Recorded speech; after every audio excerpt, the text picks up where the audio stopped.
Lakeland, Florida.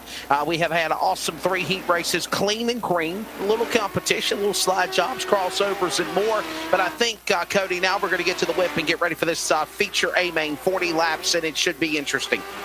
It definitely is going to be an interesting race. You know, I'm not going to lie to you. I call this a win. You know, we're going to have a winner here, and you know, after the feature, but I pronounce the name right, so to me, I'm the winner. So, you know, there is no winner but me right now. Oh, so I understand that you got a lot of severe weather back home in Texas right now. So, man, thoughts and prayers. Hope you stay safe for everybody out there. Not only are we dealing with this coronavirus pandemic, but we're also dealing with severe weather. And go figure, as we were talking about earlier, you know, Cody, we finally get back to opening up our country and get back to reality with racing again, and Mother Nature wants to now stick its ugly rear end in this scenario of causing us not to have fun. Yeah, I'm not real happy with Mother Nature right now. I think I'm going to get hold of Father Time and be like, what in the world are you doing here to us? I'd already decided a long time ago I'm not wearing a mask. I don't want to look silly wearing one. Now, you know, to the people that choose to wear one, that's cool. That's why I have not get a haircut in like 4 months now, is I won't go get a haircut because I have to wear a mask, and I don't want to wear one. Our track said we're opening, but we don't got to require these masks. Just stay 6 feet away from each other. We're finally getting to that point where stuff is being lifted. We're able to go, and now Mother Nature wants to come in and say, nah, it's not time quite yet, and I don't like it. Yeah, for sure. The field is getting assembled after that quick warm-up session. It is almost go time for this feature race. Watch that ticker on the bottom of the screen. The starting lineup about to be unveiled for this A-main as the field will get ready to go. 40 laps of racing here tonight at USA International Speedway for this race with the next round of the Western States Dwarf Car Association. As you see the lineup all down on the upper left, it looks like it's going to be Hansen. That'll be the man on the pole. Let's give you your starting lineup on the pole. It's going to be Mark Hansen in car number 79, quick from heat race. Michael Greenert will take the second position, starting second, and starting third, Sean Jones there. So they'll flip-flop. Those are your 1-1-1. If you want to do heat race orders, 1-1-1, 2-2-2, 3-3-3, and so on and so forth, Cody. That's the best way to describe it. If you won your heat race, you're in the first 3 positions. If you finish second in your heat races, you're in the next 2 positions. So 1-1-1, 2-2-2, 3-3-3, and so on and so forth. Hansard, Greenyer, the front row. Jones, Brown, row 2. Diade, Majors, row number 3. Velasquez and Winner, row 4. And then you've got Velasquez the third and Kearns the top 10. Yeah, definitely, and of course the rest of them sitting here, they're kind of flip-flopping on us there. It's, you know, it's racing. You can't tell someone, stay right behind them. That's just not how it works. As I know you can probably attest to, Wesley, and if anybody that's ever been to a dirt racetrack, you do it even on the highway. Somebody pulls ahead of you, you gotta hit the gas and get ahead of them again. You can't be behind them. That's right. We'll see what happens here. That's why you're seeing the flip-flop there as they're changing position. It's just because they don't want to be in second or third or wherever.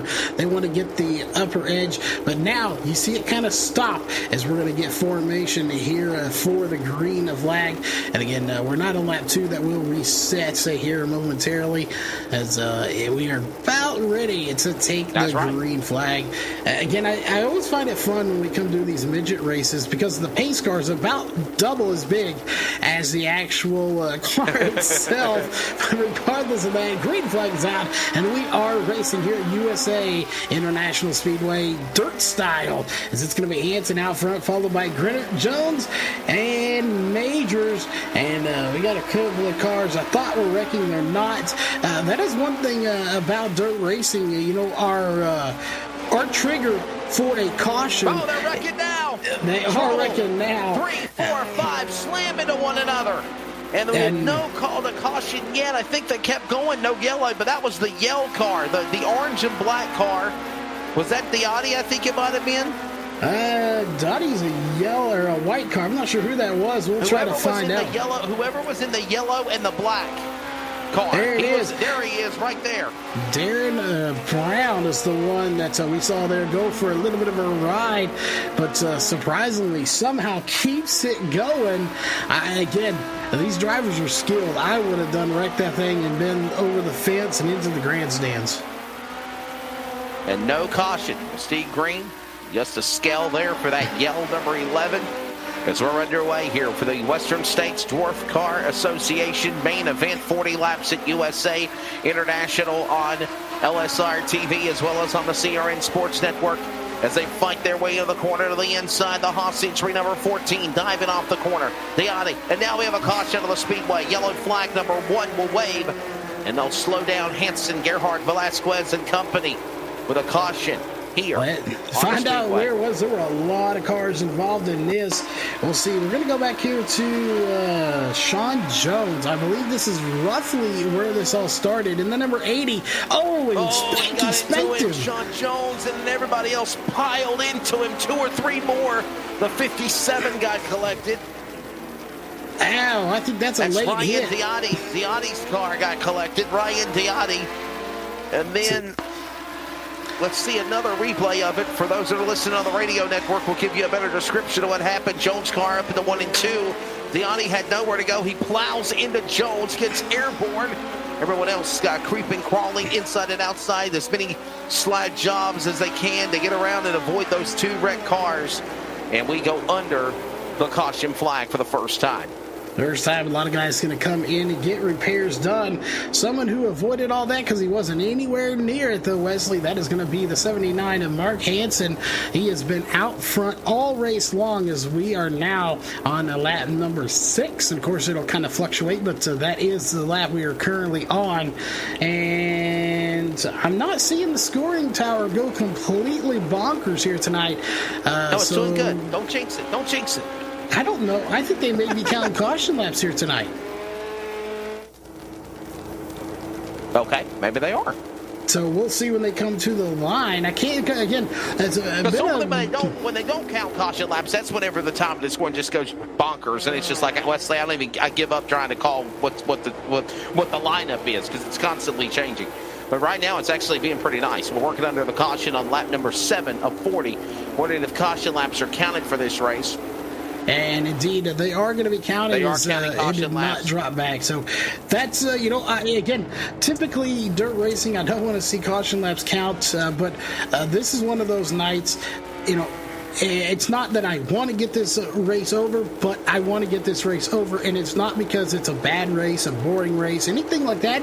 It's just because, these guys, the sponsors out there, they pay a premium to get us out here in the channel. And I want to, complete the race for them. I don't want to have it, 10 laps into a feature and, power go out or something. I want to be able to complete this for the drivers, for the fans, and for the sponsors out there. And by the way, if you are joining us, there was a lot of severe weather at the LSRTV broadcast studios where Cody is at, not only co-announcing, but, we got trouble flying through the air, upside down. That's yell again, Brown's car. And caution will immediately come back out over the speedway on a restart as it all came upside down for Darren Brown, and they are not throwing caution. He exits driver right out of the game, hitting the escape button. Calls it a night, and this race will continue as they come to speed off the back straightaway, out 4. Yeah, and I do believe they threw admin caution, so they are not thrown by iRacing themselves. Otherwise, that would have been a caution. Yeah, that's what I was going to say, yeah. So they are doing a good job there. He was out of harm's way. Real life, he would not have been out of harm's way, but he is here as Ryan Winter still trying to run with Cody Majors out there. And you talk about ripping the lip here. Look how close they are getting to that outside wall, Wesley. Taking it up to the top shelf, to the tater patch up there where Grandma hides the cookies as they come off to the corner. Slide jobs off the turn there to the inside, to the outside. Back to the bottom, there's contact, and he got turned. It looks like he's able to keep on going. So he should stay green, and they're going to call caution. That's the leader. Oh, my goodness, that was the leader. Are you kidding me? Mark Hansen, the one that got turned around. And trying to find out here exactly what happened to him. But I wonder if they're going to put him to the tail or if he gets his lap back, gets back to the lead because it wasn't his fault. How do they call that? I don't know. We're going to take a look back here. Well, hopefully this isn't too far back to figure out what exactly happened, as we officially did not show him as crashed or wrecked on our scoring tower, as indicating somebody else probably initiated, and Spanky's right behind him right now in that number 12 machine. We'll see if this played any factor into it, as he is to the rear of that car. We're watching that 79. There's your leader. That's the man we were talking about, of Mark Hansen, up the racetrack. We're checking here as he got tagged from the back of the left rear and he got turned. Oh, man, I don't know if that's an either line penalty or if that's a racing deal or how they're going to call that. That's a tough break, though, for Brown. Yeah, it definitely is. Hansen, he's going to go to the pits anyway. You know, just a quick. We are not the judge or the executioner here, but it looked like he was going towards the outside wall. Maybe he had to check up just a little bit, and that's what allowed their Spanky to get to his back bumper and tag him just a little bit. So again, I know these guys don't race like that, so we know it was nothing intentional, but I think he just maybe had to check up, didn't quite get checked up enough, got into his back bumper, and unfortunately that's going to send Hansen, our leader, to the pits and then possibly to the back of this field. So Cody Majors will now cycle back around as the new leader in the 54. And look here, you see Spanky, Michael Grenner, going to the back. So it looks like he indeed was credited with the end-of-line penalty. That's what I was wondering. Man, that 12 was right there with him.